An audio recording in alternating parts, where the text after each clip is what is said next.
my God. Did I give you boozy legally? No. Okay, good. I've been 19 for a couple months. Okay, good. All right. All right. Shit. So, right. Close.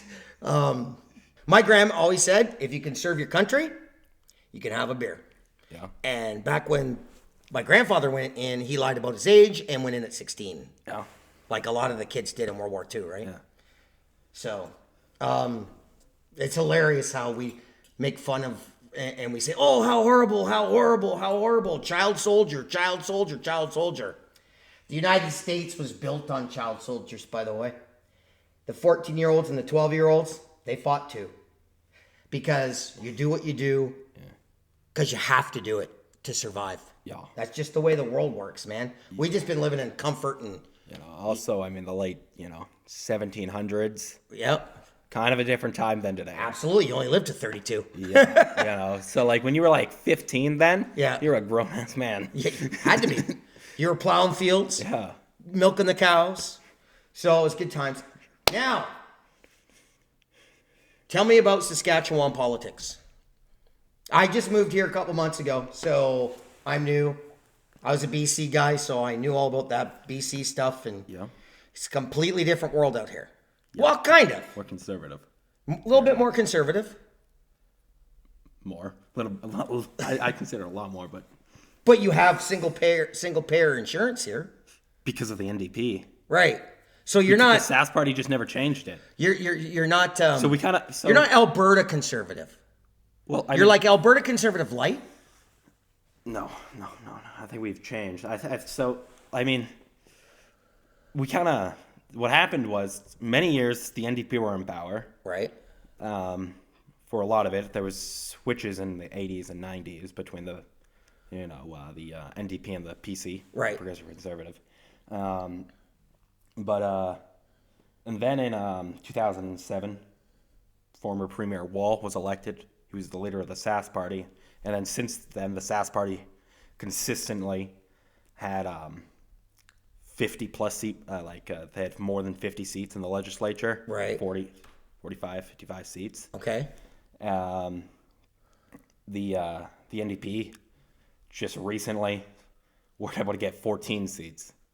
And that's like way down, or is that? We have 61 seats in the legislature. So Sask party dominates. Yeah. Dominates. Yeah. So Saskatchewans are happy, basically, with their provincial government for a long time, somewhat. Yeah. Everybody bitches about like potholes in Saskatoon. Are you kidding me? Wow. Have you been anywhere else to see the potholes anywhere else? I've been to Calgary. Not as bad. No. Not as bad. Holy smokes. I thought the potholes on Vancouver Island were bad. And anybody in Vancouver Island are going to know what I'm talking about. But dude, these are swimming pools here. Like half your car goes in. Snorkel out. Ridiculous amount of potholes. Go ahead. Yeah, but then the Sask party consistently increases their seats. Brad Wall retired. Right. Premier Scott Moe. He's not as popular as Brad Wall. No one can be as popular as Brad Wall. Because of his personality, the way he talks, And he fought for Saskatchewan. Yeah, also, one of the reasons Scott Moe isn't as popular was COVID, but every premier wasn't popular during that. How could you be? What a clusterfuck COVID was. But during COVID, his popularity massively decreased. Right. But he was elected in a landslide in October 2020. Right in the heart of it. Yeah. Wow. Okay. Well, for COVID, I've explained this before. What do you do? Panic stations. Yeah. People dying all over the world quickly. Yeah. Right? Hospitals filling up around the world quickly. It wasn't about the disease itself. It was it showed so many weaknesses in so many countries' medical systems that they couldn't get through it. The wearing of the mask, the all these things that they tried, they just took stuff and threw it on the wall and went, God, I hope that works. I really hope that works. A lot of it didn't, and you hurt a lot of people. You hurt a lot of businesses. You let Walmart be open, but you didn't let mom and pop be open, right? You know what I'm saying? Yeah. People wearing their mask outside. Oh my God. Whatever makes you feel good and secure, I get it. But to tell other people who were not wearing their masks outside to wear their mask outside. In the sun. With the UV rays. Oh my God. We lost our fucking heads. Yeah, a lot of people became real stupid real quick. Real quick. And like I said, I was already a hobbit. Or I guess if you look at me, you could say garden gnome. But I was already sheltered, and because I don't get to do a lot of stuff because of my injuries. But so I had already been living that life for about 7-8 years where I was in COVID lockdown 2.0, right? And I wear my mask when it gets to wintertime and I have to go inside, or if it's super busy, I wear my mask. It worked for me. Don't know if I got COVID. I might have got COVID. I got my shots because I have comorbidities, a lot of them. So I get the bug. I'm on a ventilator. When I was 22, it'd be fuck you, because I'm 22. And, you know, when you're 22, you feel great and you're young and you got whole world about you think you're invincible. So I understand why those kids said, "Gosh, we're going out." Right? With all your house parties and stuff. Yeah, a lot of people, when COVID started, I was in grade 10. School got canceled. A lot of people were going out to house parties. Yeah. I was going out door knocking. for the government? Yeah. Yeah. You can still go door to door. You can still go door to door to, what would they call that when you're door knocking for the government? Canvassing. You can still go and canvass. Shit, people were wiping down their groceries, their boxes and shit. I have to say, I did it once and I went, this is fucking stupid. I did it once and I went, what am I doing? So, like, I might have gotten COVID a couple times. You don't know, because it reacts to everybody differently. And if you got a lower, bit in you, someone didn't like fucking snot bubble in your face, and you swallowed it and got a full dose of it. That, because I broke out in hives the one day, just no other reason. I had no reason why I did it, and then all of a sudden I had this rash, and I'm like, what the fuck is that? Right? Because only small percentage got that I can't taste, I can't smell. Yeah. Which was the sure sign, right? Yeah, I mean, but that's not that's pretty common with most virus infections. Really? Influenza, not common. But it can happen. Yeah. But so that's what I'm saying. But that was the only thing that they said, oh, you definitely have COVID if you can't smell or taste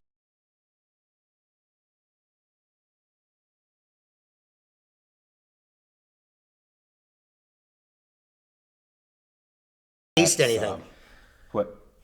Remember every day. Every day. And they had the numbers on the board, and it was like a fucking telethon tally. It's like, God, stop it. If we did that for everything on the planet, car accidents, other diseases, you would never fucking leave your house. A thing I was in 2022, I was looking at Public Health Canada's, they release reports on the estimated numbers of infections. Right. In 2019, there was around 4 million influenza infections. Right. 300 deaths. Right. 2020, during COVID, for some reason, it magically went down. Well, it would, because the other virus took over. Well, yeah. I mean, that naturally happens in a place, right? But I mean, not that much. Right. They said there was 100 cases of influenza in a single year. No, that can't possibly be right. Yeah. That's not possible. That's not possible. Yeah, that's what I thought. There's 100 cases of influenza right now, probably in Saskatoon. Probably here. Right, you know what I'm saying? That's not possible. Yeah. So you think they were smudging numbers? I don't think on purpose. I think they just didn't do any. I think They a lot only of them, tested for COVID. That was it. Yeah. But you could have had both. Yeah. And another thing with deaths. Right. Some of them in New York, the COVID commission said that they were some guy like 5 people got hit by a car and died. They had COVID. They counted it as a COVID death. So they did the same thing they did with smoking deaths. Yeah. Same thing. Get in a car accident and the people smoke in the car and let's go, tobacco or alcohol. You have a designated driver, but there's alcohol in the car. Those get tallied up to alcohol deaths. Yeah. They always do that. They've been doing that since I was a kid. Like, that's what they do. Yeah. And I don't know why. Real numbers don't scare people enough. I don't know about you, but if I'm walking across the street and there's 10 people in front of me and every third person gets hit by a car, I'm not walking across that street. Yeah. Those numbers are quite clear to me. Yeah. That 30% of the people that walk across the street don't make it. I mean, another thing with the with numbers, and let's talk about smoking. Right. I mean, the government of Canada made it so you had to have individual warnings on individual cigarettes. Yeah. A lot of young people are saying that's cool. Like, it's not going to help them. They're saying that's awesome. And we've already seen the commercials. And we've already bought the box. That's just a dumb, plain colored box now. Can't tell what cigarette from what cigarette, which is really hard. Pisses me off. Then we saw your little card in there talking about how you're going to have limpy dick and you're not going to be able to breathe and your life sucks. You could be on a ventilator. And we still reached in the pack, okay? Yeah. Anybody born after 1977, when the Surgeon General's warning started coming out, if you smoke, it's your fault. You have to take responsibility, just like same with alcohol and drugs. If you want to do bad shit to yourself, sometimes you got to own up to it. Yeah. Like it's an internal nose job. I'm afraid to use Visage because I think I might drown. Because my sinus isn't the same. Yeah. My sinuses aren't the same now. I mean, another thing, the way the governments and organizations attempt to connect with the youth, right? Through like they talk about kids vaping, like high schoolers. Yeah, I mean, they release ads, and they're possibly the funniest thing I've ever seen. That they're not gonna work. People are gonna look at them and say, "That's a stupid ad." We had the best one growing up, buddy. The best one growing up. Yeah. Frying pan, this is your brain. This is your brain on drugs. Man, I'm fucking hungry. I'm going to eat my brain. Like, seriously. And then there was, before memes, right? We would tell each other, and Buddy would go, this is your brain with a side of bacon. Right? Like, the frying pan, and it, like, drugs are cooking your brain. They tried to get that across. Yeah. No. You're a kid. You don't care. You don't care. And I don't think people are ever going to understand that. Because you try to be better, though, so your kids do learn. Yeah. You don't want your kids doing the same stupid shit you did. I don't want my kid doing what I did. Yeah. I hope he's successful in everything and does whatever he wants to do whenever he can do it. But I don't want him to go through the shit I went through. Yeah. Like, just the good stuff. All the good stuff, not the bad stuff. No, I mean, no. Those were my lessons to learn, and stupidity and waking up in jail. And boy, I'm cutting that out. Yeah, but another thing on the legalization of drugs is you can't just one, I mean, it should be illegal to do drugs in the street.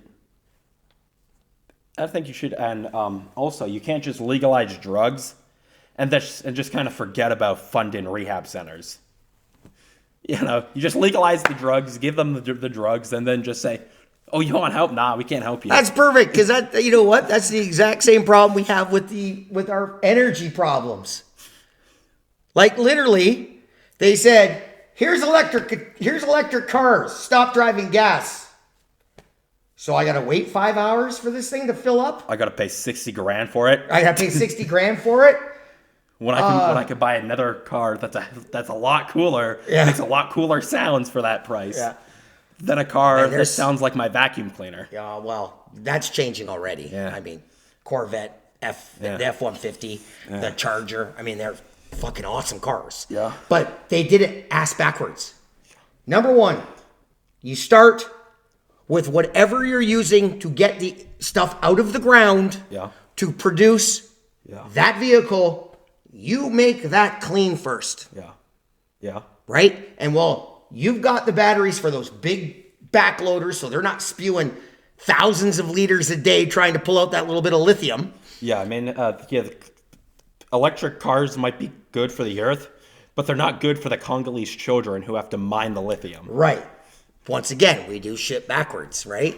You would have got proper mining, and then you got proper stations where you can actually, you had the technology to wake. It's no different than going to a gas station that we've been doing in our entire life, where you plug it in and let's even say 10 minutes. Let's say a 10-minute charge. Mm-hmm. People can chill for 10 minutes while their gas is getting pumped, right? Yeah. So 10 minutes is a long time, by the way. I don't think a lot of you could actually wait 10 minutes, but 10 minutes at the minimum, that's the longest it takes to charge you to a full battery. Yeah. That should have been established. Yeah. Right? They should have approached commercial vehicles first. Mm-hmm. Right? Transport trucks that take everything around. Mm-hmm. That's the first engine they should have worked on. Yeah. Because if you clean up transport trucks, you clean up planes. Yeah. And you clean up trains. Yeah. Right? Yeah. And buses. Yeah. Well, I mean, yeah. It would make a difference what we drove. Yeah. For buses, I mean, people they encourage people to go take buses. Right. Bus system sucks. Everywhere. I have not met a city that has a good bus system, by the way. I've been on good trains in Japan. North America. In North America. Except Mexico. They're all right. No, the buses are horrible. Horrible, dude. Oh. Horrible. It's like India. Really? Yeah, people hanging on the sides and shit. I lived in, just a little FYI, I lived in Mexico for a year. Even had my residence card. I still have it. Yeah, but love Mexico. Love Mexico. I mean, also, the buses suck. Yeah. They don't run often. A lot of them are kind of dangerous. A lot of interest in people. Right. In Saskatoon, 8th and Broadway, last month a guy got stabbed on the bus. Yeah, well, that happens everywhere. Yeah. It's happened to Victoria. It's happened in Toronto all the time. That's just fucking people, right? There's a lot of crazy people out. We fucked away our mental health. Yeah, I mean, no one's going to want to ride a bus if they could possibly get stabbed. Right. True. In your own car, you're safe, right? Yeah. So, all right, I think we covered a lot of stuff, man. Yeah. I think that's pretty good. I think I can cut some pretty good shit out of that. Yeah. So, thanks for joining us on the political showdown, left, right, and middle. And that was Matt.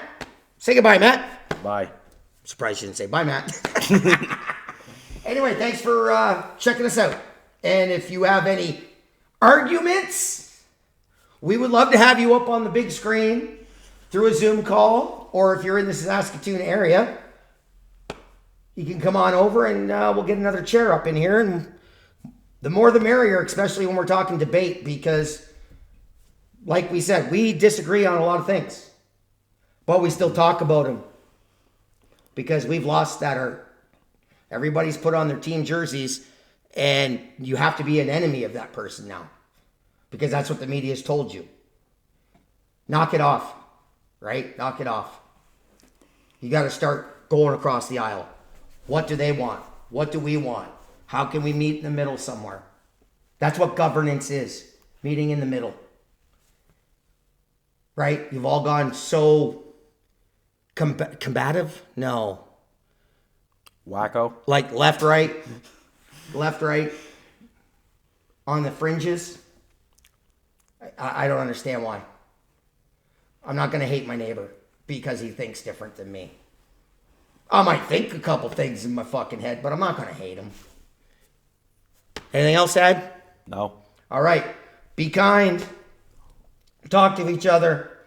And this has been Political Showdown. Have a good one.